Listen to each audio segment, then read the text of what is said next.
বাংলাদেশের সবচেয়ে বড় শক্তিশালী তরোয়ার হচ্ছে মুসলমানদের ইমানি শক্তি, এবং প্রত্যেকটা মাদ্রাসা হচ্ছে এক একটা ক্যাম্প, যে ক্যাম্পে তোমরা কোনো রকমই করলে ক্যাম্প থেকে বারুদ যাবে। বাংলাদেশের মানুষের জন্য ওই দেশের রেস্টুরেন্ট, ওই দেশের আবাসিক হোটেল, ওই দেশের হাসপাতালগুলো, ডাক্তারগুলো বাইসে আছে। তোমাদের কপালে ভিক্ষা জুটবে, ভিক্ষা করবা কয়দিন পর। ইতিমধ্যে আপনারা আসসালামু আলাইকুম, বিসমিল্লাহির রহমানির রহিম। যে যেখান থেকে দেখতেছেন ভিডিওটা না টেনে গিয়েগা মনোযোগ দিয়ে গিয়ে দেখুন। গিয়েগা মুসলমানের গিয়েগা মেন শক্তি হচ্ছে ইমানি শক্তি। গিয়েগা মুসলমানের তলোয়ার হচ্ছে যে গিয়েগ ইমান এবং গিয়েগা ইসলাম। মুসলমানকে গিয়েগা থামানো যাবে না। এবং ভারতের রেস্টুরেন্ট এবং ভারতের হসপিটাল, মেডিকেল একমাত্র বেঁচে রয়েছে বাংলাদেশের লোকদের জন্য। এবং ভারতের মোদি সরকার কপালে টেনশনের বাস পড়ে গেছে। দেখুন, এই ভিডিওটা দেখলে বুঝতে পারবেন এই প্রতিবেদনে কি বলতেছে। বাংলাদেশের সবচেয়ে বড় শক্তিশালী তরোয়ার হচ্ছে মুসলমানদের ইমানি শক্তি, এবং প্রত্যেকটা মাদ্রাসা হচ্ছে এক একটা ক্যাম্প, যে ক্যাম্পে তোমরা কোনো রকমই করলে ক্যাম্প থেকে বারুদ যাবে।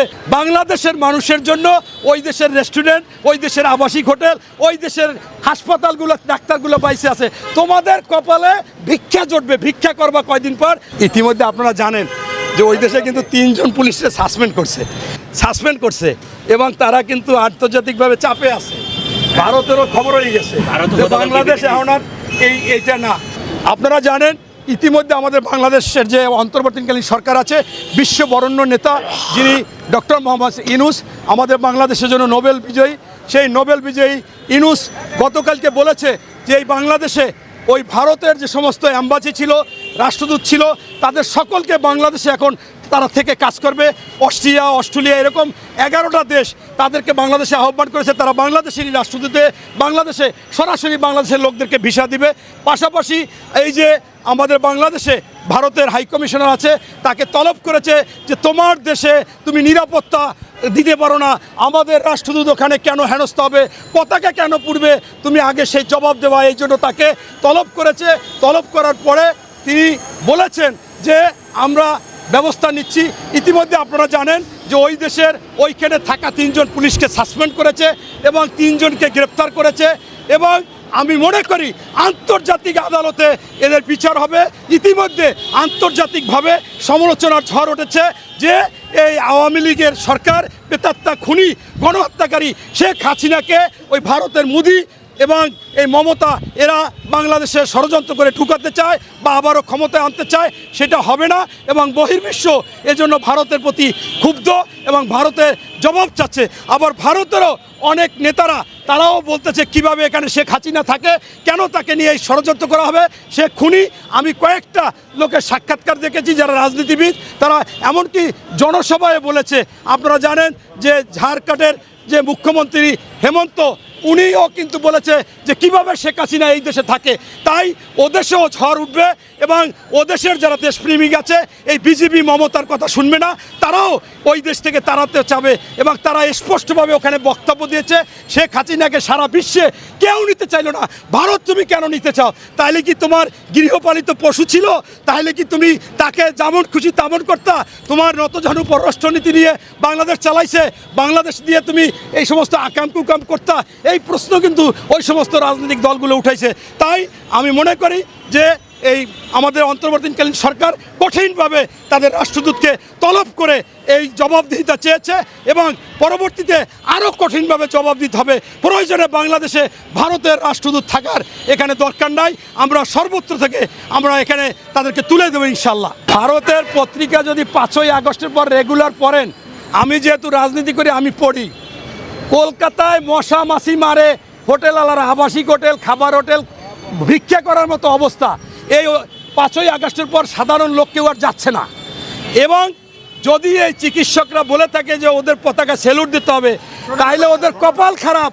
ওরা ওই চিকিৎসকরাও না খাইয়া মারা যাওয়া লাগবে। আর কোনো সকল চিকিৎসা হয় এই বাংলাদেশের লোকেরা যায় চিকিৎসা করে, টাকা পয়সা দেয় বাংলাদেশের লোকে। ভারতে আমি কয়েকবার গিয়েছি, ভারতের যারা আছে তারা এক কাপ চা খাওয়ার জন্য হিসাব করে। আপনি যদি চান যে আমি এক কাপ চা খাওয়াবো, আপনার পিছনে পিছনে 1 মাইল 2 মাইল হাঁটবে, এরকম তারা বুঝেন না। আপনারা শুনেন না, আগে দুপুরবেলা গেছে একেবারে 1-1:30টার সময়, কয় দাদা খেয়ে এসেছে না পরে এসে খাবেন, মানে অর্থাৎ খাওয়াবার এখন কোনো চিন্তা ভাবনা নাই। অতএব ভারতের লোকের যদি রোগও হয় তারা ওই ডাক্তারের কাছে যায় না, কোনো একটা ফার্মেসিতে যাইয়ে নিজের ট্যাবলেট খায়। এই বাংলাদেশের মানুষের জন্য ওই দেশের রেস্টুরেন্ট, ওই দেশের আবাসিক হোটেল, ওই দেশের হাসপাতালগুলো, ডাক্তারগুলো বাইসে আছে। তোমাদের কপালে ভিক্ষা জুটবে, ভিক্ষা করবা কয়দিন পর যদি এরকম নিউজ দিয়ে থাকো। বাংলাদেশের রুগীরা যদি ভারতের পতাকা স্যালুট না করে, প্রণাম না করলে চিকিৎসা করবে না, এইটা হবে না ইনশাল্লাহ। তোমাদের ভাতে না খাইয়ে মরতে হবে, ভিক্ষার ঝুলে নিয়ে নামতে হবে। পাশাপাশি বাংলাদেশকে তোমরা যেভাবে শেখ হাসিনাকে যা মনে করেছো সেই অবস্থা আর বাংলাদেশে নেই। তুমি শেখ হাসিনা নিজেই বলেছিল ভারতকে যা দিয়েছি ভারত চিরজীবন মনে রাখবে, আর দেওয়ার মতো কিছু বাকি নাই। আবার তার পররাষ্ট্রমন্ত্রী বেহায়া নির্লজ্জ বলছে ভারতের সাথে স্বামী স্ত্রীর সম্পর্ক, এবং আরেকবার বলছে ভারতে বলে এসেছি আমাদের এই ক্ষমতায় রাখতে। এছাড়া আপনারা দেখেছেন এই শেখ হাসিনা বাংলাদেশে মুসলমানকে ধোঁকা দিয়ে তসবিহ হাতে নিত, হেজাব নিত। আবার আমি বলি, তুমি যদি হিন্দু হও, হিন্দু ধর্ম পালন করো, কোনো ধর্মে তো খারাপ কিছু বলে না। তুমি ওই দেশে যাওয়ার পর তিলক পড়ো, লুল্লুরি দাও, আবার ওই দেশে তোমাকে মুখ্যমন্ত্রী বলে তুমি হাসি মুখে মেনে নাও। এইটা বাংলাদেশের মাটিতে হবে না।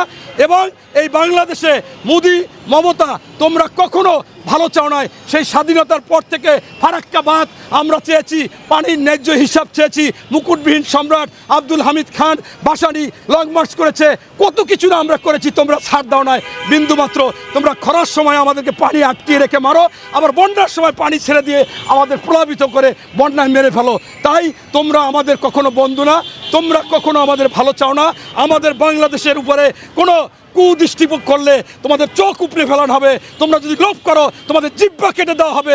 এবং আজকে আমি দেখেছি যে বিজিবির যে মহাপরিচালক সে স্পষ্ট বলেছে ওদের যেমন বর্ডারে বিএসএফ আছে, আমাদেরও বর্ডার গার্ড আছে। এছাড়া পররাষ্ট্র মন্ত্রণালয় থেকে বলেছে এই সমস্ত ওই চিন্ময় যে আছে, প্রভু আছে, তাই অন্যায় করেছে, এটাই বাংলাদেশের আভ্যন্তরীণ বিষয়, এটা নাক গলানো যাবে না। এই নাক গলালে তোমাদের নাকও কেটে দেওয়া হবে। এটাই হচ্ছে বাংলাদেশের তোমাদের জন্য হুঁশিয়ারি, তোমাদের জন্য মেসেজ। অন্যায়কে বাংলাদেশে কোনো আশ্রয় প্রশ্রয় দেওয়া হবে না। বাংলাদেশের সবচেয়ে বড় শক্তিশালী তরোয়ার হচ্ছে মুসলমানদের ইমানি শক্তি, এবং প্রত্যেকটা মাদ্রাসা হচ্ছে এক একটা ক্যাম্প, যে ক্যাম্পে তোমরা কোনো রকমই করলে ক্যাম্প থেকে বারুদ যাবে, ক্যাম্প থেকে ইমানি শক্তি নিয়ে তোমাদেরকে প্রতিহত করা হবে। আজকে বিভিন্ন টিভি চ্যানেলে দেখলাম ভারতের এই বিজেপি নেতা শুভেন্দ্র অধিকারী তিনি মিছিল মিটিং করতেছে। বাংলাদেশের কোনো লোক যারা চিকিৎসা করতে গেছে তাদের চিকিৎসা দেওয়া হবে না, তাদের খাবার দেওয়া হবে না, তাদের থাকতে দেওয়া হবে না। ইতিমধ্যে রুগীদের কোনো খাবার টাবার তারা দিচ্ছে না। এরা হচ্ছে আপনার নরপশু, এরা হচ্ছে পিশাচ, এরা মনে করেন মানুষ না অমানুষ, তাই এই ধরনের কথা বলছে। ইতিমধ্যে বাংলাদেশ থেকে যারা ওই দেশে যেতে চেয়েছিল সেই ইসকনের সদস্য তাদেরকেও যেতে দেয় না। এর মানে হচ্ছে যে ওদের ইচ্ছাকৃতভাবে বাংলাদেশে একটি পরিস্থিতি অশান্ত করা, এবং বাংলাদেশে যাতে কোনো সেনাবাহিনী ক্ষমতা আসে বা অন্য কোনো কিছু আসে বা যে কোনো কিছু হয়, এই জন্য আনাইলে ওদের ইসকন নিয়ে ওরা যুদ্ধ করে। সেই ইসকনের কেন সদস্যদের যেতে দেবে না? ওরা আসলে ওই হিন্দু বা পৃথিবী না, ইসকন পৃথিবী না, এটা হচ্ছে আওয়ামী লীগ এবং এই বিজেপি ভারত এবং তাদের প্রতাপ্তারা এই বাংলাদেশে অস্থির করতে চায়। আপনারা তো দেখেছিলেন বিশ্বজিৎকে যখন কুপিয়ে কুপিয়ে জয় বাংলা স্লোগান দিয়ে মেরেছিল, তখন ওই জয় বাংলা স্লোগান দিয়ে যখন কুপিয়ে কুপিয়ে মারে, তখন বিশ্বজিৎ বলেছিল ভাই আমি শিবির না, আমি হিন্দু, আমি কাপড় খুলে দেখাচ্ছি, তারপরও শেষ রক্ষা হয় নাই। সেদিন তোমরা কি করেছো? এরপরে এই ছাত্র বৈষম্য বিরোধী আন্দোলনে 3 জন হিন্দু মারা গেছে, তখন তোমরা কি করেছো? তোমরা আগে আমাদের একজন সাবেক মন্ত্রী ছিল বাংলাদেশের নামকরা হিন্দু বাবু গয়েশ্বর চন্দ্র রায়, তার মাথা পাঠিয়ে দিয়েছিল, তখন তোমরা আন্দোলন করনি। তার পুত্রবধূ নিপুণ রায়, তখন তোমরা কিছু করনি। আজকে বাংলাদেশে মানুষ এখান থেকে যেতে পারবে না, তাদের খাবার দিচ্ছ না, এইটা করতেছ না। আমি স্পষ্টভাবে বলতে চাই বাংলাদেশের সরকারের আরো কঠিন ভূমিকা নিতে হবে। ভারতকে আমরা প্রস্তাব করব না, ভারতে আমরা যাব না, আমরা ভারতে চিকিৎসা নেব না। বিশ্বের সবচেয়ে এখন ভালো চিকিৎসা আমাদের বাংলাদেশে আছে, ডাক্তার আছে, এদেরকে নার্সিং করেন। প্রত্যেক ডাক্তারকে বলেন তোমরা 200 টাকার বেশি ফি নিতে পারবে না, রুগীদেরকে ভালোভাবে দেখতে হবে, চিকিৎসা সেবা ভালো। আসসালামু আলাইকুম আমার পান পিও পিও কেউ ভাই বোনেরা, আপনারা সবই দেখছেন, সবই শুনছেন। এবং বাংলাদেশের লোক যদি ভারত তে চিকিৎসা করতে না যায় এবং ভারতের রেস্টুরেন্টে যদি বাংলাদেশের লোক না যায়, অলরেডি ভারত সরকার আর চিন্তিত হয়ে পড়ছে। এবং ভারতের 3 জন পুলিশকে সাসপেন্ড করা হচ্ছে। এবং ভারত কিতা লাশ পর্যন্ত তো কিতা রাস্তায় ভিক্ষার থালা নিয়ে কিতা নামতে পরে কি না। আপনারা বিস্তারিত মতামতগুলো মেসেজের মাধ্যমে জানিয়ে দেবেন। এবং আমরা বাংলাদেশের জনগণ ভারতে যাব না, ভারতে চিকিৎসা করাতে যাব না, এবং ভারতে আমরা ঘুরতে যাব না, এবং ভারত থেকেও আমরা সামান আনবো না। আমরা বাংলাদেশে অলরেডি পাকিস্তান থেকে সামান আসতেছে। প্রয়োজনে আমরা পাকিস্তানে যাব ডাক্তার দেখাতে এবং ঘুরতে, এবং সফরে ভারতের লোকের থেকে সত্যি গুণে পাকিস্তানের লোকেরা ভালো। এবং পাকিস্তানে যে জায়গাগুলো আছে পার ভারতে নাই। এবং পাকিস্তানের ডাক্তারের মানও ভালো এবং চিকিৎসাও ভালো। শেষ পর্যন্ত মোদী সরকার বাংলাদেশের